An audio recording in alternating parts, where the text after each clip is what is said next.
विद्यार्थी मित्रांनो नमस्कार.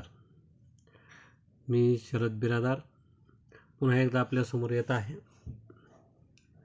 आपण इयत्ता 12वी कला या वर्गासाठीच्या राज्यशास्त्राचे प्रकरण 4 समकालीन भारत, शांतता, स्थैर्य आणि राष्ट्रीय एकात्मतेसमोरील आव्हाने या प्रकरणाचा अभ्यास करत आहोत.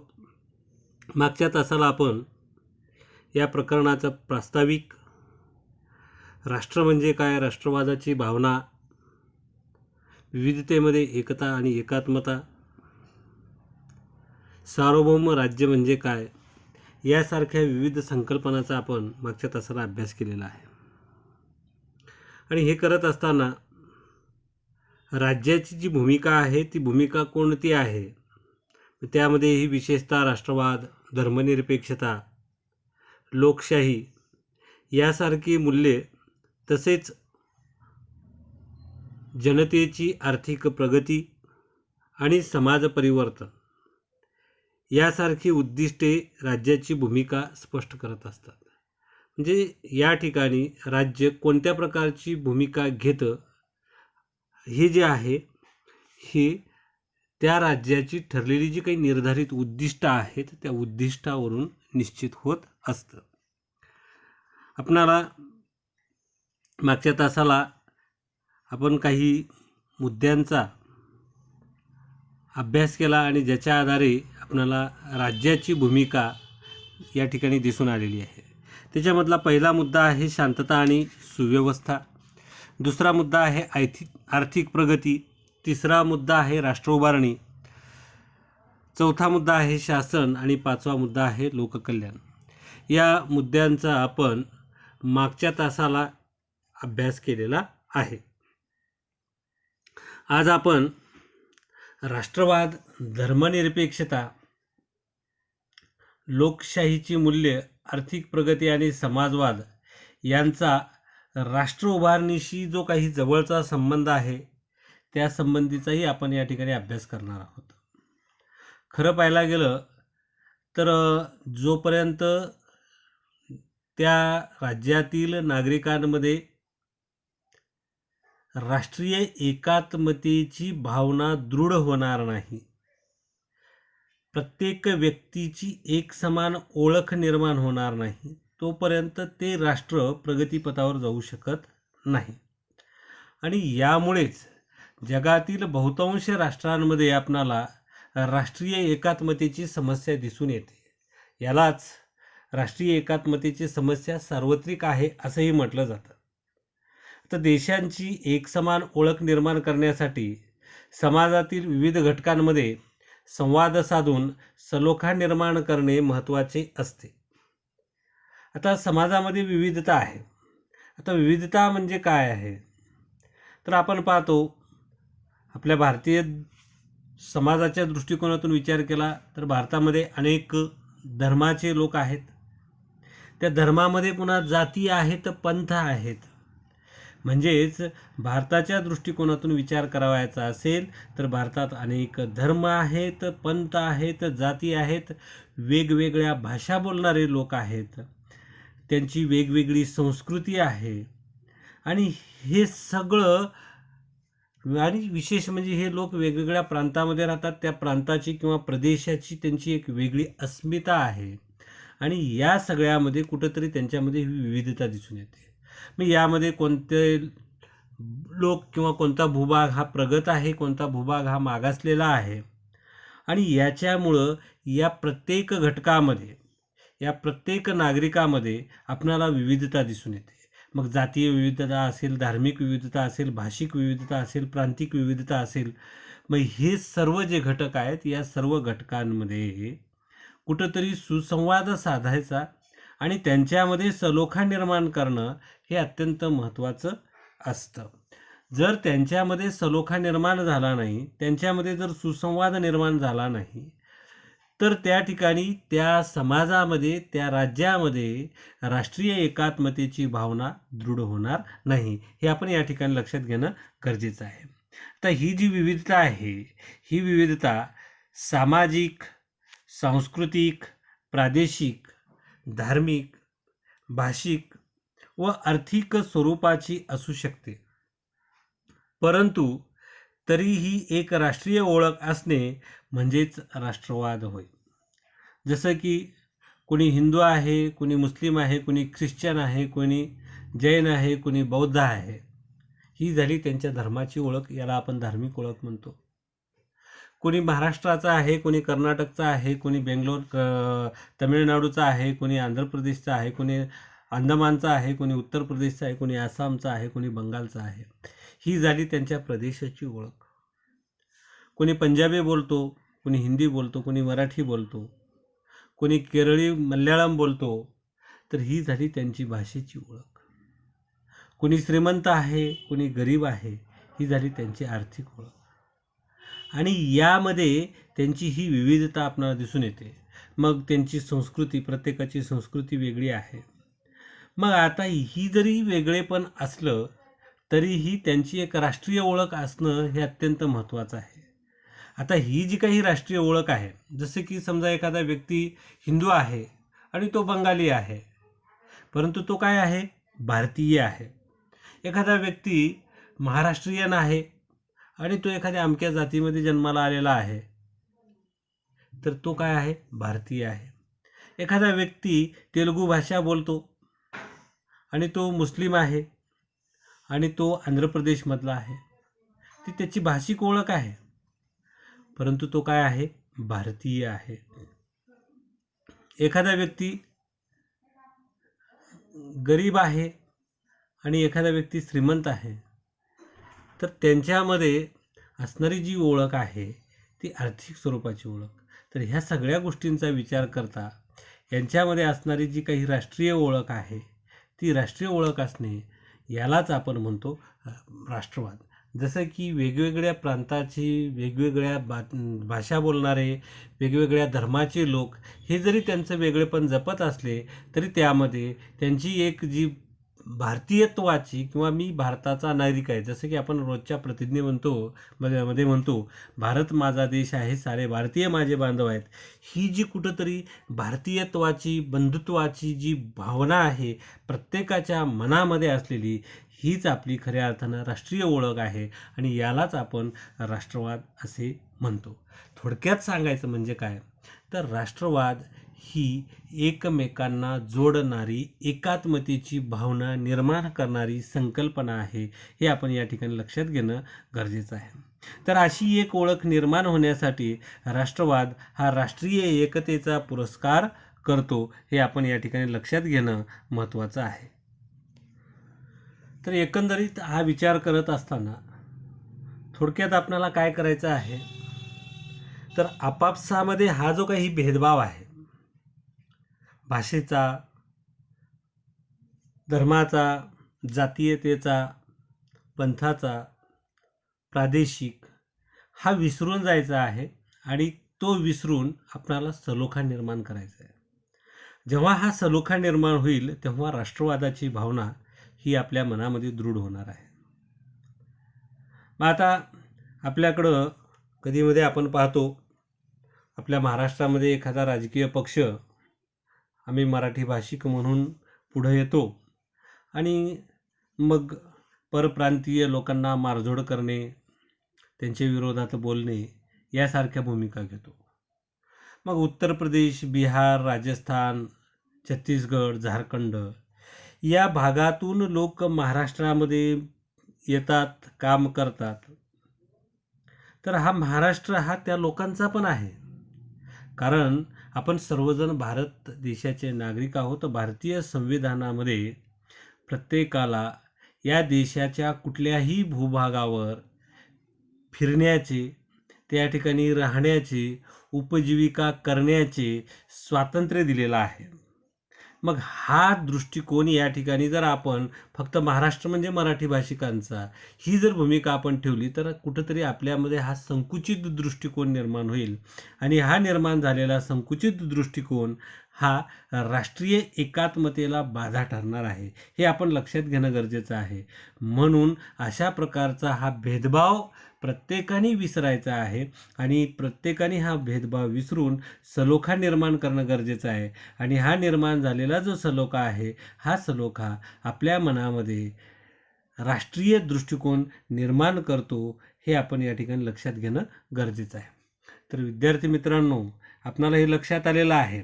तर आपण सुद्धा आपली भूमिका या ठिकाणी दृढ करणं गरजेचं आहे, की कुठल्याही प्रकारचा जातीय सामाजिक भेदभाव न करता, आर्थिकदृष्ट्या आपल्यामध्ये परस्परांमध्ये फरक न करता, धर्म आणि भाषेच्या आधारावर भेदभाव न करता आपण सर्वांनी सलोख्याने राहणे, एकमेकांमध्ये बंधुभाव निर्माण करणे हे अत्यंत महत्त्वाचं आहे.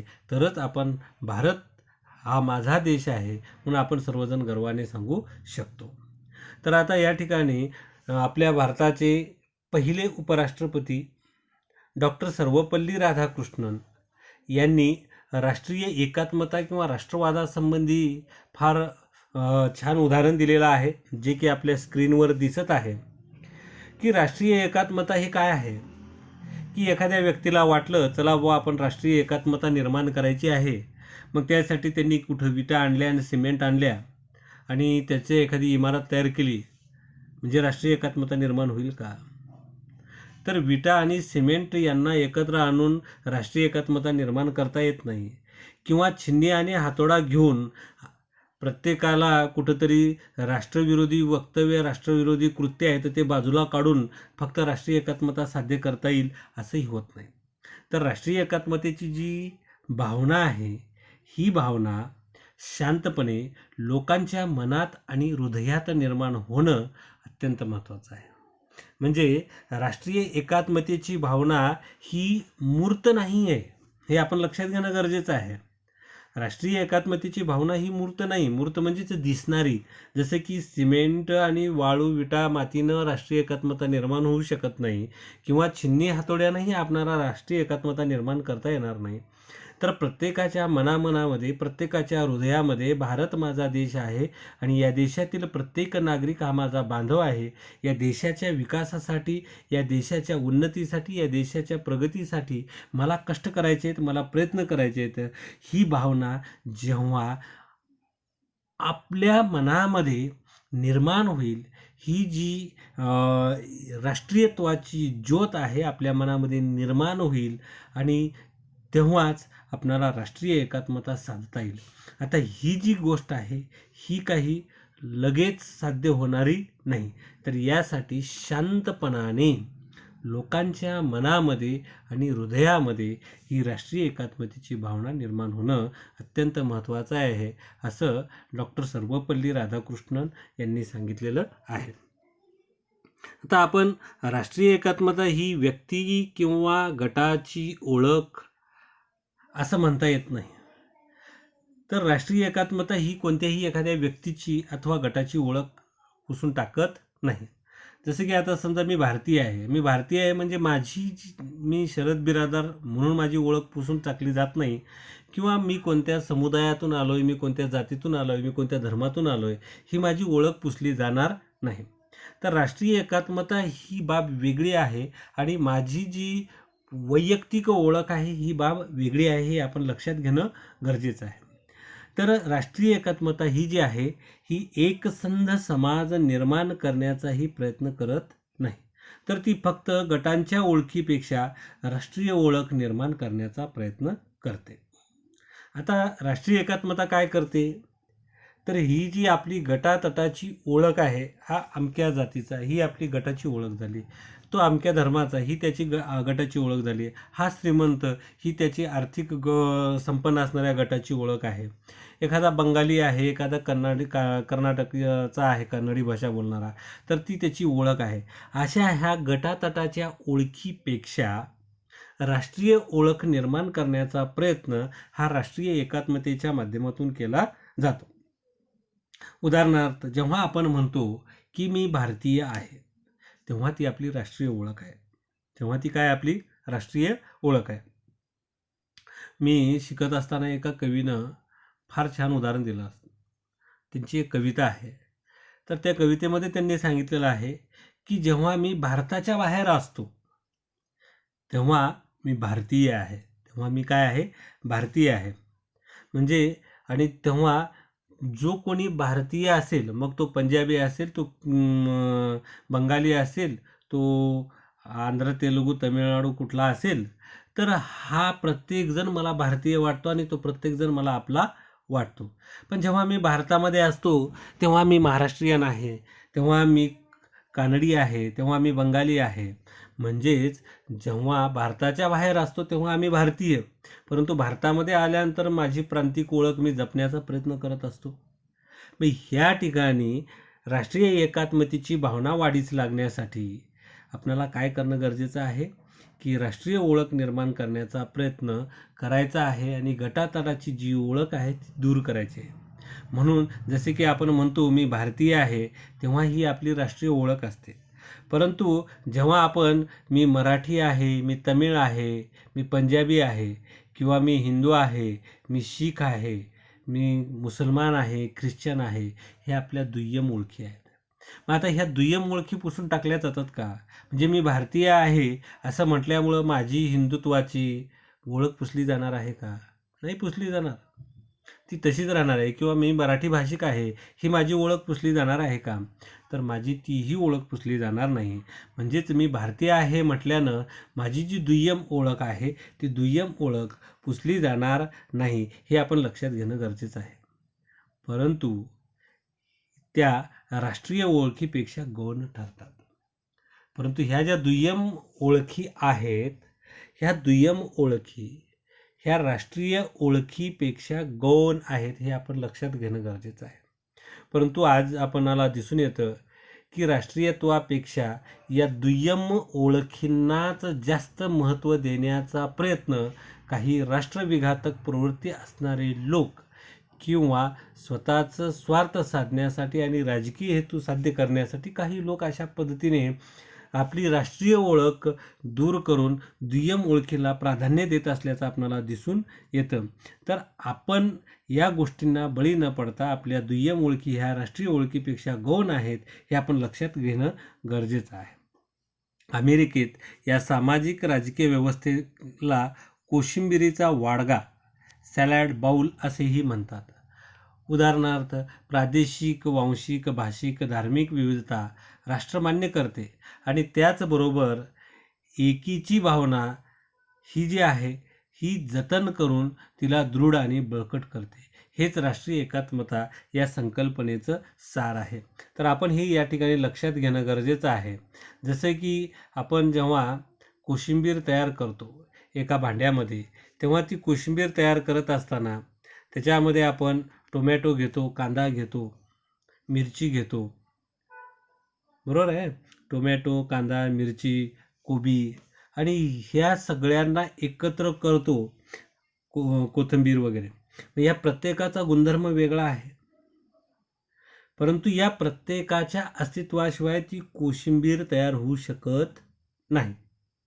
मग हे जे त्यांच्यामध्ये कोशिंबीर हे जे ऐक्य आहे, हे ऐक्य निर्माण करण्यासाठी त्या ठिकाणी कोथिंबीरचंही आवश्यकता आहे, कांद्याचीही आवश्यकता आहे, काकडीची आवश्यकता आहे, टोमॅटोची आवश्यकता आहे, कोबीची आवश्यकता आहे, गाजराची आवश्यकता आहे, मिरचीची आवश्यकता आहे. मग ह्या सगळ्यांना कुठंतरी एकत्र यावं लागतं, तेव्हा ते कोशिंबिरीचं वाडगं तयार होतं.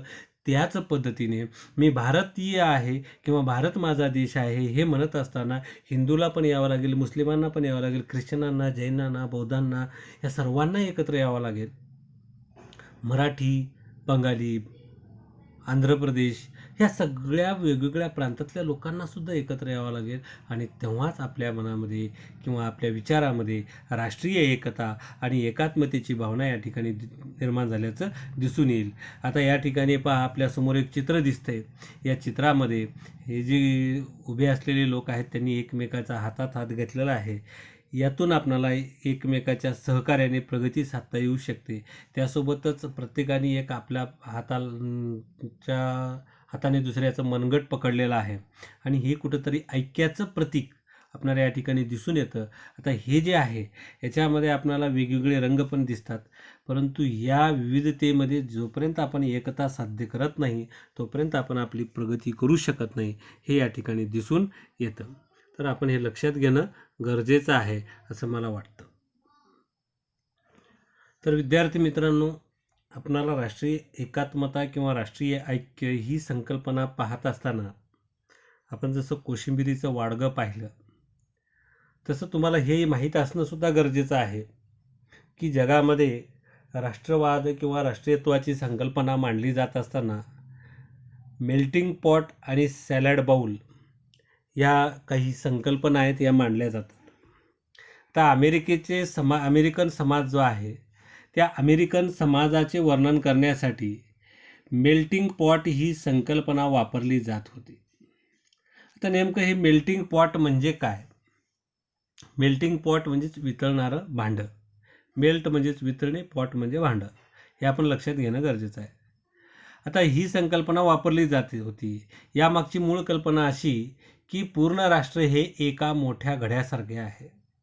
अमेरिकेत प्रवेश करणारी व्यक्ती या मोठ्या घड्यामध्ये येते आणि कालांतराने अमेरिकी व्यवस्था आणि तेथील समाज यांच्याशी एकरूप होते.